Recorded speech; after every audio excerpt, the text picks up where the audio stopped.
Be honest. You've Googled, "How much should I invest?" Seen a dozen people shout different percentages, and closed the tab more confused than when you started. Here's the thing they all get wrong. The amount was never the real question. Put money in the wrong order, and it doesn't matter if it's 5% or 25%, you're leaving money on the table either way. So forget the percentage for a second. In the next few minutes, I'll give you the exact order your paycheck should flow in, plus the one number that actually matters when you're young. And it's probably not the one you think. The percentage isn't the point. Everyone fixates on the percentage because it's a nice, clean number to argue about online. But a percentage with no plan behind it is useless. Investing 15% of your paycheck while a credit card quietly charges you 24% in the background means you're going backwards while feeling productive. That's the trap. What actually decides whether you win is the order you send your money in. Same paycheck, same you, wildly different outcome depending on the sequence. So here's the sequence, top to bottom. The order, fast. First, a small cushion. Not a full emergency fund, just something like $1,000 sitting in savings so a surprise bill doesn't land on a credit card. This is the whole reason your investing plan doesn't collapse the first time your car breaks down. Second, the free money. If your job matches your 401k, put in at least enough to grab the full match before anything else. More on that in a second because it's the biggest one. Third, kill high-interest debt. Credit cards, payday loans, anything with a double-digit rate. Paying off a card at 24% is a guaranteed 24% return, and nothing in the stock market reliably beats that.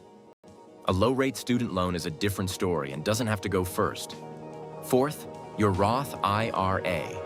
I've got a full video on opening one, so I won't repeat it here. But this is where your regular monthly investing lives, in a low-cost index fund, on autopilot. Fifth, top off the safety net to 3 to 6 months of expenses, then pile on from there. That's the ladder. Cushion, match, bad debt, Roth, full safety net, more. Notice something.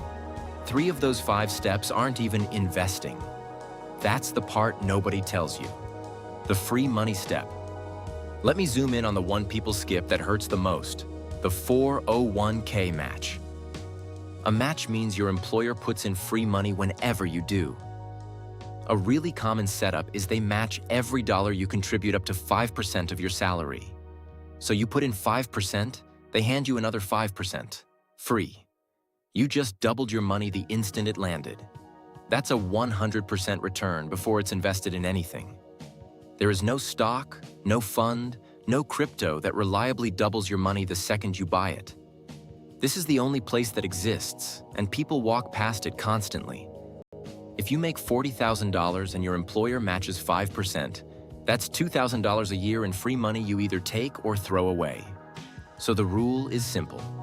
If there's a match, contribute at least enough to get all of it before you do almost anything else with your money. Turning it down is turning down a raise.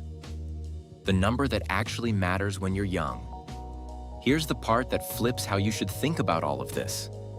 When you're in your 20s, how much you put in matters way more than what it earns. Think about it. If you've got $2,000 invested and it has an amazing year and jumps 20%, that's $400. Nice, but small. Meanwhile, just bumping your monthly investing from $100 to $200 adds $1,200 over that same year. Guaranteed, no lucky returns required. Early on, your contributions are the engine. The returns don't really take over until your balance gets big, years down the line. So stop obsessing over squeezing out a better return and obsess over your savings rate instead, the slice of your income you actually invest. That's the lever you control. And when you're young, it's the one that moves your future the most. Chasing hot returns on a tiny balance is rearranging deck chairs. Feeding the account is the whole game. So, what's the real answer? If you want one clean target, work toward investing around 15% of your income for the long haul, but only after you've grabbed the match and cleared high-interest debt. And if 15% is a fantasy right now, start at 2%. Start at $25 a paycheck. A small amount that actually happens beats a big amount you're always about to start. You turn the dial up as you earn more. So it was never really what percent, It's the order: cushion, free match, crush high-interest debt, Roth IRA, full safety net, then more. And when you're young, your savings rate beats your returns every time, so protect the habit before you chase the numbers. Now, everything we just talked about is about where your money goes. Next time, I want to zoom out and change how you actually see money in the first place. We're getting into assets versus liabilities, the one idea that quietly separates people who build wealth from people who just earn and spend. It'll make a lot of this click. Subscribe so you don't miss it.